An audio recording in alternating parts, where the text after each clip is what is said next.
Hey everybody, welcome back. We are recording season 2, which is so crazy. I'm so glad that you joined us again. I know that we've been on like a 7-week break, so I really appreciate you guys hopping back on. I hope that you have enjoyed the 2 giveaways that we did. And if you're listening and have no idea what I'm talking about, you should go follow Everyday Theologian's Facebook and Instagram page because we have been loving giving away good study material. So welcome back. We have one of my very good friends today, Reily Hanley. Thank you for being here. Of course. And we're going to start off season 2 sharing testimonies. The whole premise of Everyday Theologian is to understand why you believe what you believe, but we don't want to just know information. Information should lead to life transformation. So the next few weeks, we are going to be talking about real stories from real people about how God has moved and changed their lives. So I'm very excited about today's topic, and I'm very excited Riley's on here with me. So when you think of testimony, maybe you think of somebody sharing when they came to faith, when they met Christ and what that looks like. But in John chapter 16, verse 33, Jesus tells us that in this world, we will have trouble. But we can take heart because he has overcome the world. So in saying that, we know, yes, we're going to continue to have trouble even after being a Christian, right? So I also just want to note that I did not have Reily share about herself. So before we jump into the exact topic, and you guys know that she is a Christian because I already said that, I'm going to have Reily just share a little bit about herself. My name is Reily Hanley, and I was born and raised in Paris. I've been here my whole life. I never left. And I've been married to my husband, Clay, for 2 years. And I work at the local cancer center. I've been there for 5 years. So yeah, nothing special, but that's me. When you say you've never left, that does not mean you haven't ever left Paris because you are a traveler. I am. Yes, we travel a lot. We really enjoy seeing the world, but I've always lived here. Yes, this is home, but yes, you've this been is home, yeah. all around the world. Yes. So I was just so excited about the podcast. I was just rolling into it, but I'm glad we could give you a formal introduction. So Reily, with everyone knowing now that you're experiencing some sort of trial, can you kind of tell us about the medical disorders or diseases that you have been diagnosed with? Yes. So back in 2017, started having some issues, but it wasn't until late 2018, early 2019 that I was diagnosed with Sjogren's disease and a couple of other autoimmune, but primarily the Sjogren's, which is dry eyes, dry mouth. You break out in a rash, stomach issues. So that's kind of the short version of it, but that's the basic of it. And when you were diagnosed with this, you did not know if this was going to be something that lasted a couple weeks or a couple years? Yes. It's been, so I wasn't sure how long it was going to last, if it was just something that was a freak thing that, this will go away in a couple of months, or is this something that I'm going to deal with for the rest of my life? Mm-hmm. And right now it's looking like the rest of my life. So it's definitely been a trial. And if I remember correctly, even getting a diagnosis took a long time. Like doctors didn't know exactly what was going on with you. Yes. Several ER visits, excruciating pain, rash over my whole body, severe stomach pains. I went to the ER. I lost count how many times, and they could never tell me what was going on. They made me feel like I was crazy, and I just knew that I wasn't. I knew that something was wrong. And it wasn't until late 2018 that I finally found a doctor that the first visit, he was like, oh, yeah, this is what you have. You're like, why didn't I find you sooner? Yeah. So I'm like, well, okay then. So So with getting a diagnosis, you didn't get a full healing from understanding what's going on, right? So do you have medicine that helps, or what's the treatment plan? I do have medicine that I take every day. It helps suppress the symptoms, but doesn't fully take them away. I had to change my life. Basically, there's some things I can't do, some things that I still can do, but I have to make sure I do it differently, like being out in the sun. I can't be out in the sun like I used to, which was very hard for me, which it shouldn't have been, but it was severe burns. So, And if I remember correctly, you can't eat certain food. yes, my diet had to change, and I'd never had to do that before. So it was something that just was a trial and error on what I could have and what I couldn't.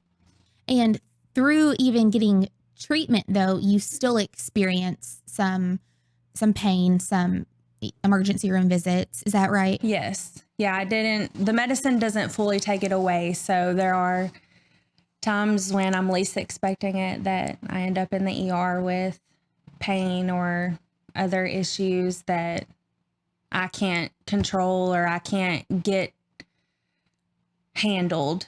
So I have to go to the doctor, go to the emergency room to get a little bit of help. And you said this started in 2017. So how old were you during that time? I think I was about 20, 21. So you went 20 to 21 years without any of this, and then it just started. And now you've gone, what is that? It's like 5 years with this disease. So you were already a Christian for years before this. So how has your relationship with the Lord been impacted with this disease, or changed or grown? It's definitely grown. I've always had a relationship with God, but it wasn't until I was begging God. I'd never been sick other than a common sickness like the flu or whatever. And then now my body's turned against me is what it felt like. And so begging God, why does this have to happen? Like, why me? And so it was through that I truly felt a different encounter with God, that it was just different. That's the only way I know how to explain it, is that it was just different. And I'm closer to God now than I ever have been. Do you feel like you went through a phase of being like angry or upset with the Lord? Yes. It was months that I was angry. I was depressed. I was cursing God. Why me? Why? I'm 20, 21 years old. I have my whole life ahead of me. Why does my life have to be this way? Not that I wish anyone's life would be this way, but why mine specifically? So yes, I was very angry with God. And even through this one diagnosis, I know that you have experienced other illnesses that have kind of like trickled from it. Is that kind of how you would explain that? Yes. And just when you think you have a handle on things, it's something else comes out of it. And it's kind of like a harder hit every time. Something new that you didn't see coming. Something new. And it's almost like, okay, what now? Like what else could possibly happen to me that isn't already going on? Yeah. So you're saying that your relationship has grown with the Lord. What are some practical ways that you cultivated a relationship that was growing with the Lord instead of going the opposite way of continuing to be mad and upset?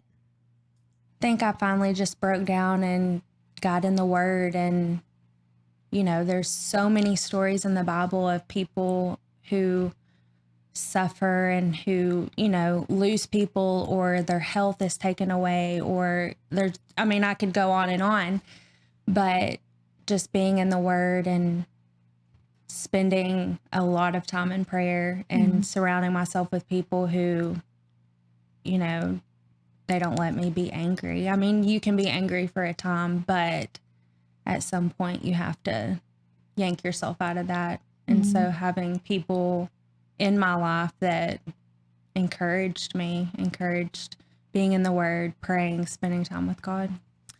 What would you say to somebody who may be listening and thinking, I have been dealing with something for years and I haven't seen the breakthrough I've been praying for, or the result from the doctor that I've been hoping would come? Yeah. The first thing that comes to mind is you're not alone. There are thousands of people who are going through something, whether that be autoimmune, mental illness, anything.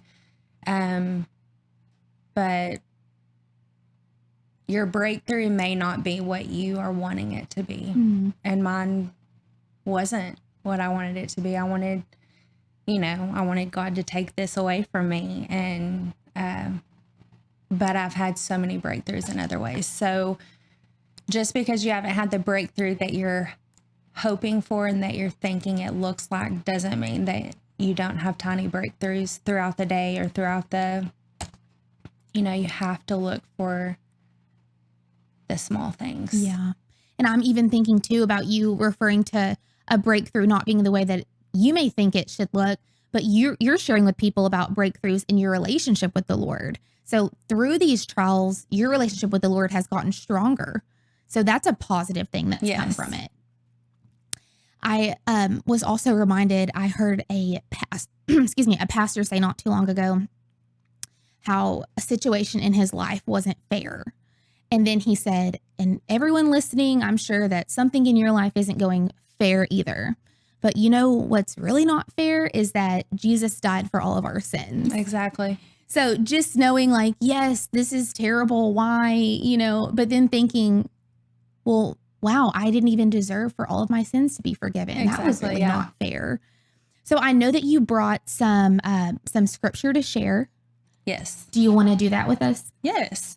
So these are a few scriptures that I clung to that have been such a important step of just reminding myself even daily, sometimes throughout the day, that, God's word is, it's just amazing. But so the first one is Luke 22:42. Father, if you are willing, take this cup from me. Nevertheless, not my will, but yours be done. That is just kind of going back to what you said, Jesus being crucified. He even said that. I mean, that's him saying, no, he doesn't want to be crucified, but it's God's will, not ours. And so the next one is John 16:33. I've said these things to you, that in me you may have peace. In the world you will have tribulation, but take heart, I have overcome the world. And then the last one is James 1:2-4. Consider it pure joy, my brothers and sisters, whenever you face trials of many kinds, because you know that the testing of your faith produces perseverance. Let perseverance finish its work so that you may be mature and complete, not lacking anything. And if we didn't go through trials and have hard things come in our life, no matter what it is, your relationship with God you wouldn't mature as a Christian. And I just think trials are very important in our life, even though they are hard. But so when you started having all of these symptoms in 2017, you were ultimately looking to be cured from it, right? Yes. I want to know what's going on. But now, a few years later, do you feel like you're at a place where you're okay if you live with this the rest of your life? Yes. It took, and that did not come very easy, me admitting that or acknowledging that this will more than likely be a part of my life for the rest of my life. But I come to the realization that my healing doesn't look like I wanted it to. But also, I wouldn't be where I am today. I wouldn't have the relationship with God that I have now. And so, yeah, some days that answer changes, but for the most part, yes, I'm okay with living with this for the rest of my life. Wow. That's incredible to get to a place where you have relied and leaned on the Lord so much that your faith is at a place where this side of heaven, if this is the trial I have to go through, then that's okay. Yeah.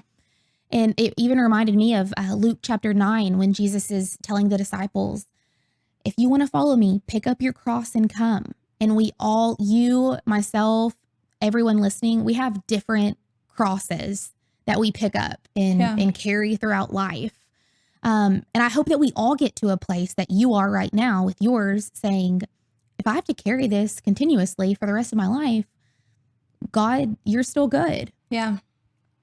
And he is. Yeah. He is still good. Well, thank you so much for sharing with us. Do you have any other thoughts? I don't want to miss anything that you may have on your notes or in your mind. The only thing that I want to say as we close is that find a support system, whether that be friends, a support group. I'm in a group on Facebook that it's just a group of people who have the same autoimmune disease as me. So do not close yourself off. Do not seclude yourself. Stay in the Word. But the support system is very vital to making sure you don't slump into depression or, anything. But yeah. Because Satan wants you to think you're alone. Yes. But one thing you said earlier too, and when I ask you, what would you say to somebody listening, that they're not alone, is what you said. Yes. Know that you're not alone. So I think that's very good practical advice to go find a support system. What are some other things that you said in closing? Find a support system, get in the Word. What else did you do to grow your relationship during that hard time? Got in the Word, support system, and just I set aside time, whether that's in the morning, in the evening, at lunchtime, whatever your schedule allows. Set aside time for you and God. Because getting in the Word is great and very vital, but also sitting down and hearing God's voice, and speaking to him and having I got to where I had conversations like, God, I do not like this and this is not fair, but it is what it is. And knowing too, that the hope we have in the Lord, you will be fully healed one day. I will. And anyone listening, going through any trial, because this is a testimony that Riley's been through, but anyone listening has gone through some sort of trial. Yes. It may be a medical issue, but knowing in heaven, we won't experience this pain anymore. Yeah. And holding on to that hope. Yes. Which, like you said, though, some days are easier than others. Yes. Some days are easier than others, but still holding on to that one day I won't have to worry about it. Yeah. Be fully healed. Yeah. Well, thank you so much. I know that this was kind of nerve-wracking a little bit, sharing your testimony, but I firmly believe that it will help everyone who listens. And who knows, maybe somebody listening has a medical issue or an autoimmune disorder that they're battling with too. And they can walk away from this knowing that they're not alone. Exactly. So thank you guys so much for listening. If you are listening on the YouTube channel, please subscribe, leave a comment, share this podcast with your friends, and leave some comments for Reily, and maybe we can get her to answer some questions. Yeah. I didn't ask her that. I just said that right now. So, okay, guys, we will see you next week. And thanks again for joining the first episode of season 2. Bye.